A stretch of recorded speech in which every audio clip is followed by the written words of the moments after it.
الحمد لله رب العالمين والصلاة والسلام على سيد الأنبياء والمرسلين وعلى آله وأصحابه أجمعين. أعوذ بالله من الشيطان الرجيم. قل موتوا بغيظكم إن الله عليم بما في الصدور. صدق الله العظيم. হেফাজতে ইসলাম বাংলাদেশ ঢাকা মহানগরী কর্তৃক আয়োজিত আজকের এই বিক্ষোভ সমাবেশে উপস্থিত সংগ্রামী সভাপতি, হেফাজতের সংগ্রামী সিনিয়র যুগ্ম মহাসচিব, ঢাকা মহানগরীর সভাপতি মাওলানা জুনায়েদ আল হাবিব, উপস্থিত হেফাজতে ইসলাম বাংলাদেশের কেন্দ্রীয় মহানগরী নেতৃবৃন্দ, সমবেত বিক্ষুব্ধ তৌহিদি জনতা, সর্বপ্রথম আমি বাংলাদেশের মাটিতে হিন্দুত্ববাদের নৃশংস আক্রমণে শাহাদাত বরণকারী চট্টগ্রামের সহকারী পাবলিক প্রসিকিউটর তরুণ আইনজীবী শহীদ সাইফুল ইসলাম আলিফের শাহাদাতের প্রতি শ্রদ্ধা জ্ঞাপন করে তার রূহের মাগফিরাত কামনা করছি এবং তার ছোট্ট কচি শিশু সহ তার শোক সন্তপ্ত পরিবার পরিজনের প্রতি আন্তরিক সমবেদনা জ্ঞাপন করছি। সংগ্রামী তৌহিদি জনতা, আজ এই বিক্ষোভ সমাবেশের মাধ্যমে আমরা আমাদের হৃদয়ের ব্যথাটুকু জাতির সামনে, মানুষের বিবেকের সামনে উপস্থাপন করার জন্য এখানে সমবেত হয়েছি। আমরা স্পষ্ট ভাষায় বলতে চাই, এটা আমাদের বুঝতে কোনো কষ্ট হচ্ছে না যে আজকে সুপরিকল্পিতভাবে একটি সাম্প্রদায়িক উস্কানির মাধ্যমে বাংলাদেশে সাম্প্রদায়িক দাঙ্গা বাঁধানোর পরিকল্পিত পায়তারা চালানো হচ্ছে। শহীদ সাইফুল ইসলাম আলিফের হত্যাকাণ্ডের ঘটনা নির্মম, শুধু বর্বর নয় বরং ঘৃণ্য এক হত্যাকাণ্ড। প্রকাশ্য দিবালোকে আদালত চত্বরে একটি সন্ত্রাসী সংগঠনের সশস্ত্র সন্ত্রাসীরা একজন তরুণ আইনজীবী সরকারি কর্মকর্তাকে টেনে হিচড়ে নিয়ে হত্যা করবে, এইরকম বর্বরতার দৃশ্য দেখার জন্য বাংলাদেশ প্রস্তুত নয়। বাংলাদেশ আজ অগ্নিগর্ভ, বাংলাদেশের প্রতিটি মানুষের হৃদয় আজ রক্তক্ষরণ হচ্ছে। বাংলাদেশের অন্তর্বর্তীকালীন সরকারকে আমরা বলতে চাই, মানুষের এই ক্ষোভ, মানুষের হৃদয়ের রক্তক্ষরণকে আপনারা বুঝবার চেষ্টা করুন এবং যে সকল হত্যাকারী হিসেবে চিহ্নিত ঘাতকদেরকে গ্রেফতার করা হয়েছে তাদেরকেই শুধুমাত্র বিচারের আওতায় আনলে চলবে না। আমাদের স্পষ্ট দাবি হল, এই ঘটনার নেপথ্যে যারা রয়েছে সেই নেপথ্য খুনিদেরকে বের করে মুখোশ উন্মোচন করতে হবে, তাদেরকেও বিচারের আওতায় আনতে হবে। শহীদ আলিফ হত্যাকাণ্ডের জন্য ইস্কনের স্পষ্ট মদতদাতা খুনি শেখ হাসিনাকে আসামি করে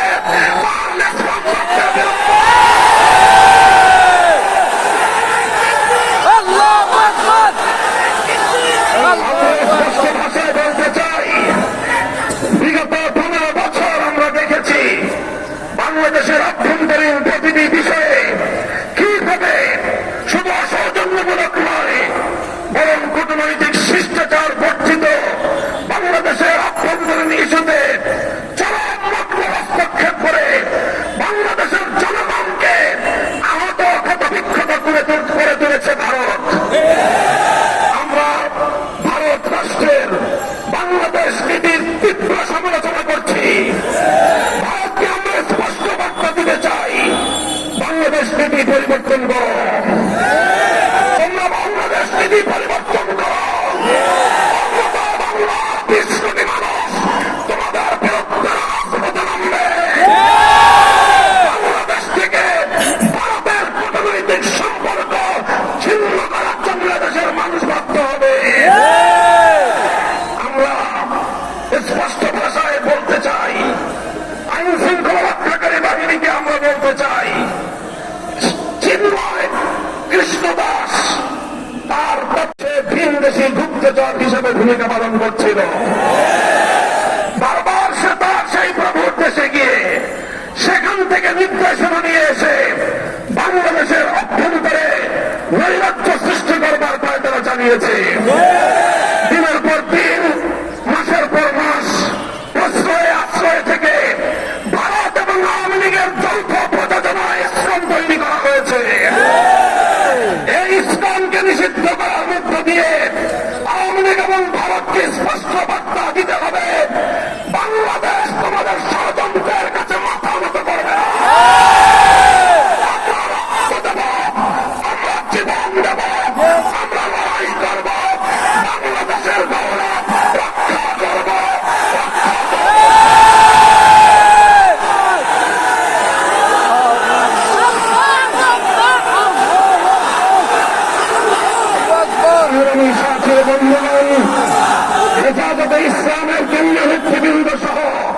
হেফাজতের প্রতিনিধি দল শহীদ সাইফুল ইসলাম আলিফের কবর জিয়ারত করেছে।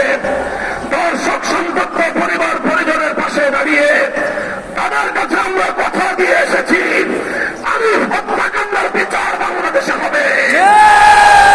শহীদ আলিফ যে জন্য জীবন দিয়েছে, ভারতীয় আধিপত্যবাদকে বাংলাদেশ থেকে রুখে দেওয়া হবে ইনশাআল্লাহ। ভারত যদি এখনো বাংলাদেশের মানুষের পালস বুঝতে ব্যর্থ হয়, বাংলাদেশের মানুষের বিপ্লবী ক্ষমতাকে যদি ভারত নেগলেক্ট করবার চেষ্টা করে, অসম্মান করবার চেষ্টা করে, ভারত যদি খামখাম হয়ে যাবে, পার্শ্ববর্তী কোন একটি দেশের সঙ্গে তুমি সুসম্পর্ক রক্ষা করতে পারোনি। প্রতিটি রাষ্ট্রের অভ্যন্তরীণ বিষয়ে হস্তক্ষেপ করে তুমি সার্ক অঞ্চল থেকে তুমি এক ঘরে হয়ে গিয়েছ। তোমার পাশে কোন দেশ নাই। চারপাশ থেকে আমরা ক্ষুদ্র শক্তিগুলো যদি তোমার হাত পা নাক চেপে ধরি, তুমি দম নিতে পারবে না। বাংলাদেশের বুকের উপর দিয়ে তোমার সেবাদাসীকে বসিয়ে তুমি একতরফাভাবে একটার পর একটা চুক্তি করে বাংলাদেশ বিরোধী সকল স্বার্থকে ধ্বংস করে একতরফা ভারত সকল স্বার্থ নিয়ে গিয়েছে। বাংলাদেশের বিরুদ্ধে ভারতের বিগত 15 বছরের সকল ষড়যন্ত্রকে আমরা নিন্দা জানাই এবং আবারও স্পষ্ট ভাষায় ভারতকে বাংলাদেশ নীতি পরিবর্তনের আহ্বান জানাই। আমি বলতে চাই, পলাতক শেখ হাসিনা, ফাঁসিবাদী শেখ হাসিনা, খুনি শেখ হাসিনা খুন এবং হত্যাকাণ্ডের আসামি। বাংলাদেশের বন্ধু রাষ্ট্রের দাবি করে তুমি বাংলাদেশের এই খুনি আসামিকে মাসের পর মাস তুমি প্রশ্রয় দিচ্ছ। আবার এখন তোমার কোলে বসে সে বাংলাদেশের ইসলামের পক্ষে সাফাই গায়। বাংলাদেশের মানুষকে এতটা দুর্বল ভাবলে ভুল করবে ভারত। অতীতে আমাদের অনেক ঐতিহ্য রয়েছে, ইতিহাস রয়েছে। আমরা ছোট হতে পারি, আমরা ভীরুকা পুরুষের দল নয়। যদি আমাদের উপর যুদ্ধ চাপিয়ে দাও, যদি আমাদেরকে এভাবেই তুমি একতরফা হত্যা করবার চেষ্টা করো, যদি আমার জনপদকে আমার ভাইয়ের রক্ত দিয়ে যদি তুমি রঞ্জিত করো, তাহলে আমরা তোমার বিরুদ্ধে প্রতিরোধ করে তুলব। সংগ্রামী সাথী ও বন্ধুগণ, হেফাজতে ইসলাম বাংলাদেশ দেশের সকল ধর্মপ্রাণ মুসলমানদের প্রতি উদাত্ত আহ্বান জানাচ্ছে। শহীদ সাইফুল ইসলাম আলিফের হত্যাকাণ্ড আমাদেরকে স্পষ্ট বার্তা দিচ্ছে। এই হত্যাকাণ্ডের মাধ্যমে বাংলাদেশে নৈরাজ্য সৃষ্টি করে রক্তের হোলি খেলা খানানো, এটাই হল বাংলাদেশ বিরোধী শক্তির অভিন্ন টার্গেট। কাজেই তাদের এই ষড়যন্ত্রের পাতা ফাঁদে আমরা পা দেব না। আমরা কোনোভাবেই সহিংস কোনো কর্মসূচি পালন করব না। শান্তিপূর্ণ ভাবে টেকনাফ থেকে তেঁতুলিয়ায় আমরা তীব্র প্রতিবাদ এবং প্রতিরোধ আন্দোলন করে তুলব। শান্তি হবে আমাদের হাতিয়ার, ধৈর্য হবে আমাদের সৌন্দর্য। শেষ মুহূর্ত পর্যন্ত আমরা ধৈর্য ধারণ করব। আমরা রাষ্ট্রকে বলবো, সরকারকে বলবো, চিন্ময় কৃষ্ণ দাসকে ভালোভাবে রিমান্ডে নিয়ে জিজ্ঞাসাবাদ করে বাংলাদেশ বিরোধী ষড়যন্ত্রের তথ্যগুলো তার কাছ থেকে আপনারা উদ্ধার করুন। শেখ হাসিনা তাকে কত টাকা দিয়ে তার সন্ত্রাসী বাহিনীকে দেশের বিরুদ্ধে লেলিয়ে দিয়েছে সে তথ্য উদ্ঘাটন করুন।